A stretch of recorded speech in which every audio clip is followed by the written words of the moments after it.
اعوذ باللہ من الشیطان الرجیم بسم اللہ الرحمن الرحیم وبہ نستعین اللہم صلی علی محمد وآل محمد وعجل فرجہم۔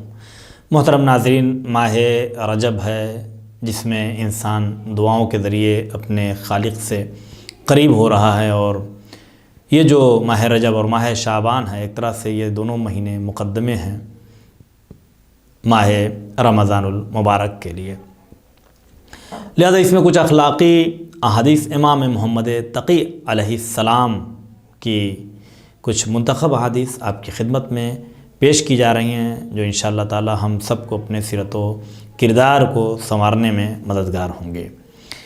امام علیہ السلام ایک حدیث میں فرماتے ہیں کہ کیف یضیع من اللہ کافلہ وکیف ینجو من اللہ طالبہ ومن انقطع الی غیر اللہ وکلہ اللہ الیہ، کہ وہ کیسے برباد ہو سکتا ہے، وہ کیسے تباہ ہو سکتا ہے، وہ کیسے ہلاکت کے دہانے تک پہنچ سکتا ہے کہ جس کی کفالت کرنے والا، جس کی دیکھ بھال کرنے والا خود خداوند عالم ہو۔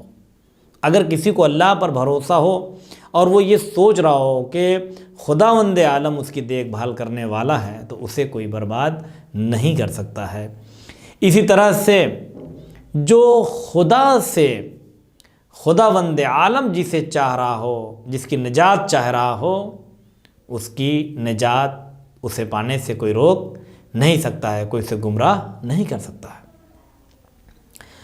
اور جو خداوند عالم کے علاوہ کسی اور کی طرف چلا جائے اور اللہ سے پناہ چھوڑ دے، اللہ کی پناہ میں نہ جائے، کسی اور کی پناہ میں چلا جائے، خدا سے اپنا رابطہ قطع کر لے، تو خداوند عالم بھی اس شخص کو اسی کے حال پر چھوڑ دیتا ہے۔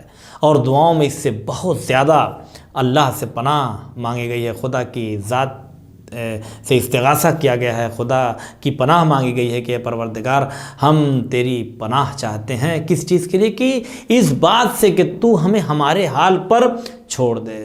خدا نہ کرے کہ کوئی ایسا شخص ہو کہ جسے اللہ اس کے حال پر چھوڑ دے، اس لیے کہ خداوند عالم کسی بھی بندے کو اگر اس کے حال پر چھوڑ دے تو پھر نہ تو وہ بندہ دنیا کی سعادت حاصل کر سکتا ہے اور نہ تو آخرت کی سعادت حاصل کر سکتا ہے۔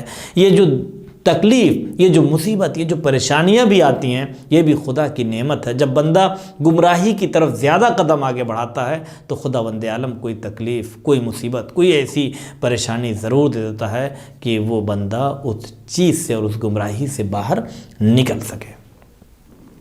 اسی طرح سے امام ایک حدیث میں فرماتے ہیں کہ ملاقات الاخوان نشرۃ وتلقیح للعقل وان کان نذرا قلیلا، کہ دوستوں سے ملاقات، بھائیوں سے ملاقات کرنا، یہ کیا یہ خوشی ہے، یہ انسان کے دل کو خوش کرتی ہیں، اس سے انسان کا دل روشن ہو جاتا ہے، خوش ہو جاتا ہے۔ وَتَلْقِيحٌ لِلْعَقْلِ، اور عقل کی گرہیں اس سے کھلتی ہیں، یعنی سوچنے اور سمجھنے کی صلاحیت اس سے زیادہ بڑھتی ہے۔ وَإِن كَانَ نَذْرًا قَلِيلًا، چاہے تھوڑی دیر کے لیے ہی کیوں نہ یہ ملاقات ہو، یعنی یہ کوئی ضروری نہیں ہے کہ اپنے دوستوں کے ساتھ بہت لمبی ملاقات کریں، لیکن اگر مختصر سی بھی ملاقات نصیب ہو تو اس سے انسان کا دل اور دماغ معطر اور تازہ ہو جاتا ہے۔ اکثر دیکھا گیا ہے کہ انسان کسی مصیبت میں گرفتار ہے یا حالت بیماری میں ہے، لیکن اگر اس کا دوست اسے مل جاتا ہے، صمیمی دوست، تو اس کی آدھی بیماری اسی سے دور ہو جاتی ہے۔ تو انسان اگر اپنے بھائیوں سے اور اپنے دوستوں سے ملاقات کرتا ہے تو اس کی وجہ سے اسے خوشی نصیب ہوتی ہے۔ اسی طرح سے امام علیہ السلام عبادت، بہترین عبادت کے بارے میں فرماتے ہیں کہ سب سے افضل عبادت کیا ہے؟ فرماتے ہیں افضل العبادت الاخلاص، کہ اخلاص سب سے افضل عبادت ہے۔ چونکہ اخلاص جو ہے وہ صرف عبادت نہیں بلکہ اخلاص عمل، خلوص اور اخلاص نیت کے ساتھ عمل کا انجام دینا، یہ روح عبادت ہے، یہ جان عبادت ہے۔ لہذا جتنا اخلاص زیادہ ہوگا عمل میں، اتنا ہی عمل قوی اور مضبوط ہوگا۔ اگر اخلاص نہ ہو تو پھر عمل بے جان، بے کیف اور بے روح ہے۔ اس لیے عمل میں اخلاص یعنی کیا؟ یعنی خدا کے علاوہ اس عمل میں کسی اور کو شریک نہ کرے انسان، کسی کو دکھانے کے لیے، کسی کی واہواہی کے لیے، ان چیزوں کے لیے ان اعمال کو انجام نہ دے۔ اسی طرح سے امام فرماتے ہیں کہ ایک مومن کی عزت، ایک مومن کے لیے عزت والی بات یہ ہے، ایک مومن کو عزت اس چیز سے حاصل ہوتی ہے، غناہ عن الناس، عز المومن غناہ عن الناس۔ مومن کی عزت اس چیز میں ہے کہ وہ لوگوں سے غنی رہے، لوگوں تک اپنی احتیاج کو نہ پہنچائے، لوگوں کے مال میں اور لوگوں کی چیزوں میں اپنی نظر نہ گڑائے رہے، ان سے اپنی احتیاج کو وابستہ نہ رکھے، بلکہ اپنے آپ کو غنی رکھے۔ یعنی اگر ضرورت بھی ہے، تھوڑی بہت ضرورت بھی ہے، تو انسان کوشش یہ کرے کہ جتنا اپنے آپ کو لوگوں سے مستغنی کر رکھے اور اپنے آپ کو محتاجگی سے بچائے رکھے، خداوند عالم کو یہ چیز بہت زیادہ پسند ہے۔ اسی طرح سے ایک جو ہمارے معاشرے میں بہت زیادہ بیماری ہے وہ یہ ہے کہ جب شادی اور بیاہ ہوتا ہے تو انسان بہت سی چیزوں کو دیکھتا ہے، لیکن جو چیزیں دیکھنے والی ہیں وہ نہیں دیکھتا۔ یعنی دین، ایمان، عمل صالح، نیک نیت، یہ چیزیں دیکھنی چاہیے، لیکن یہ چیزیں نہیں دیکھی جاتی ہیں۔ زیادہ سے زیادہ مال ہو، دولت ہو، ساری چیزوں کو دیکھا جاتا ہے۔ یعنی دنیا پہ زیادہ نظر ہے، لیکن آخرت سنوارنے والی چیزوں پر بہت کم نظر ہوتی ہے۔ امام علیہ السلام فرماتے ہیں کہ من خطب الیکم فرضیتم دینہ، اگر کوئی شادی بیاہ کے لیے تم سے کہتا ہے، اگر تمہاری بیٹی کے لیے کوئی شادی کا رشتہ دیتا ہے، وَأَمَانَتَهُ، لیکن اگر آپ جو ہیں وہ اس کے دین سے راضی ہیں، یعنی دین اس کا آپ کو پتہ ہے کہ وہ دیندار ہے اور امانت دار ہے، فَزَوِّجُوهُ، تو اس کے ساتھ رشتہ کر دیجئے۔ اور اگر ایسا نہیں کیا، الا تفعلوه، اگر ایسا نہیں کرتے تو کیا ہوگا؟ تکن فتنۃ فی الارض وفساد کبیر، تو زمین میں بہت بڑا فتنہ اور بڑا فساد رونما ہو جائے گا۔ اس لیے اس چیز کو آسان بنانا چاہیے۔ جو شادی اور بیاہ کی رسمیں اتنی زیادہ ہیوی ہو گئی ہیں اور اتنی عجیب طرح کی ہو گئی ہیں کہ انسان کو گھبراہٹ محسوس ہونے لگتی ہے شادی اور بیاہ کے نام پر۔ پورے گھر والے ٹینشن میں رہتے ہیں کہ شادی کرنی ہے، کیسے کرنی ہے، کیا کرنا ہے۔ امام علیہ السلام فرماتے ہیں کہ جو دنیا میں بہت زیادہ لوگوں کے درمیان اختلاف پایا جاتا ہے، اس کی ایک وجہ یہ ہے کہ جاہل اپنی بات سامنے رکھ دیتا ہے۔ لو سکت الجاہل مختلف الناس، اگر جاہل ساکت ہو جائے، اگر جاہل خاموش ہو جائے تو لوگوں کے درمیان اختلاف نہ ہو۔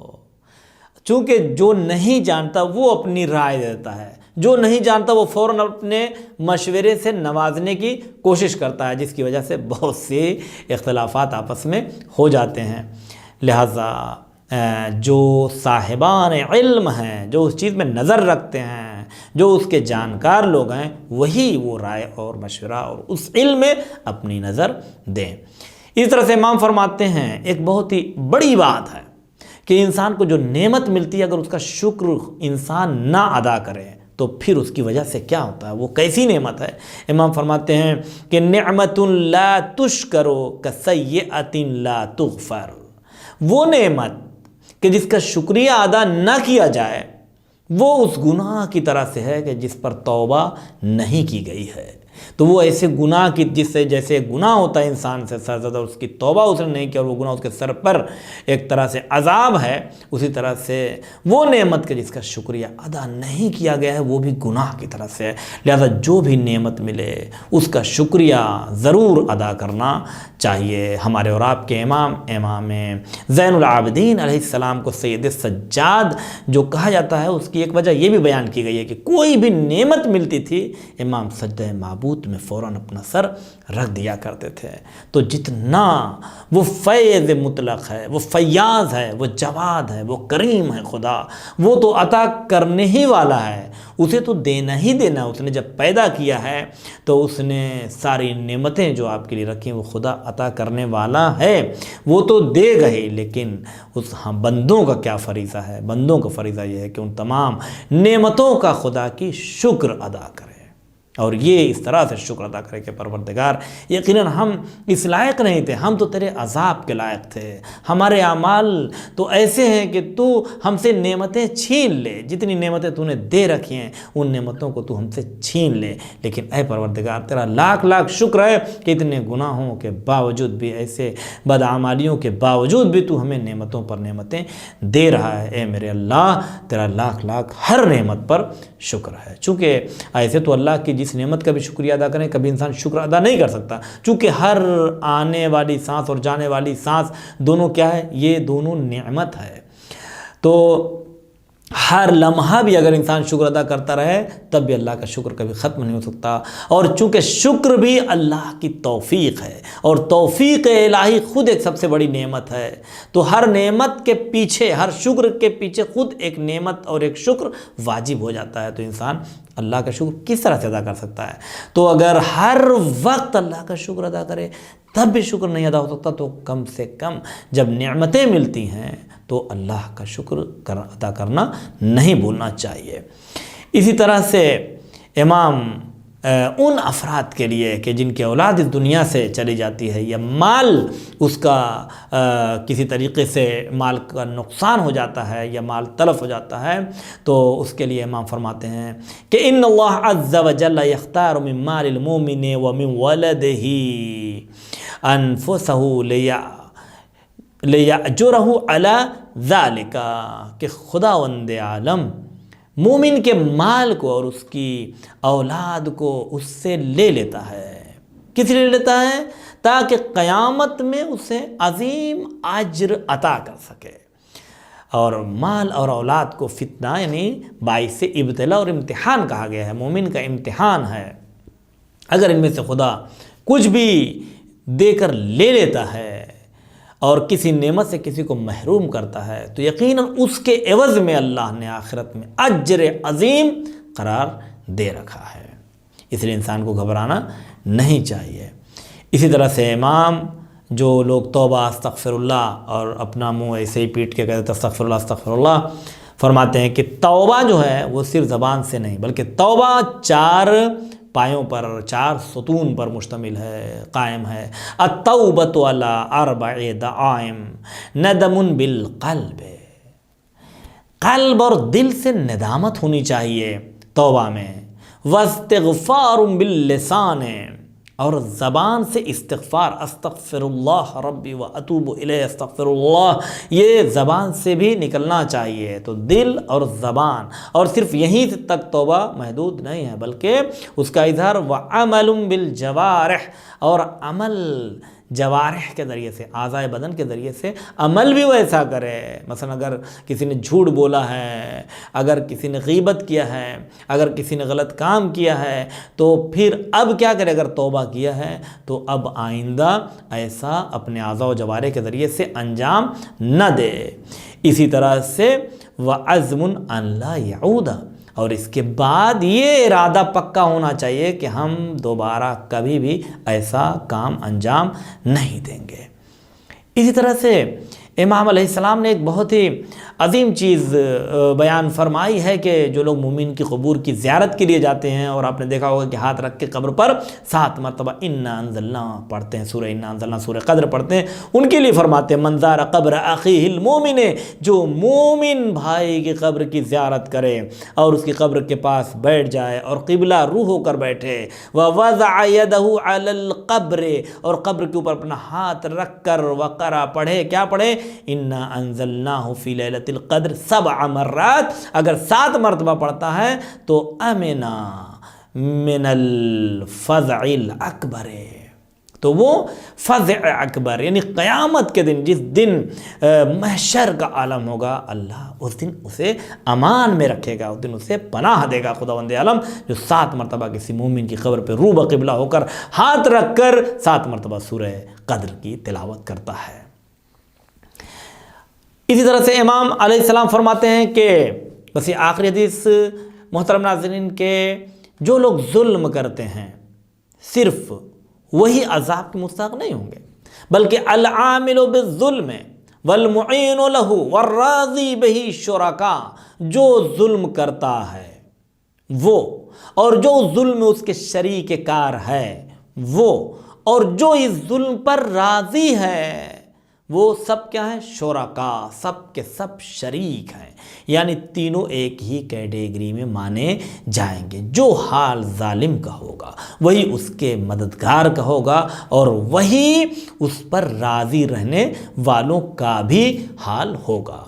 اور اسی لیے جو ناقہ صالح کا واقعہ ملتا ہے، حضرت صالح جو پیغمبر تھے، اور انہوں نے جو قوم کے سامنے ایک شرط رکھی تھی کہ ایک دن تم لوگ پانی پینا، اور ایک دن جو ہمارے ناقے کو پانی پلانا، اور جو کچھ بھی وہاں پہ مسائل تھے، تو یہ جو ناقہ صالح تھا وہ ایک طرح کا معجزہ تھا۔ وہ پہاڑی سے ایک وارد نکلتی، وہ ناقہ نکلتا تھا اور پھر اسی پہاڑی میں چلا جاتا تھا۔ بہرحال تو ایک طرح سے وہ معجزے کی شکل میں وہ ناقہ تھا، اور ان لوگوں نے، اس قوم نے کیا کیا؟ اسی ناقہ صالح کو، یعنی قرآن نے کہا ان لوگوں نے، ایک جگہ ان لوگوں نے اور ایک جگہ کہ اشقاہا، ایک ان میں جو سب سے شقی تھا اس نے اس ناقے کو قتل کیا اور اس کو مار دیا۔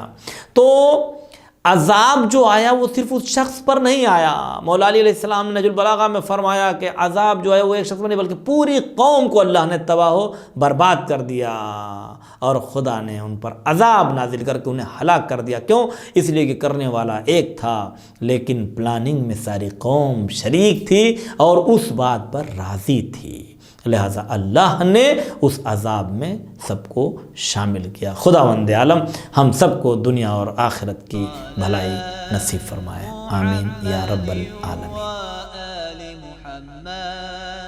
اللہم صلی علی محمد و آل محمد، اللہم صلی علی محمد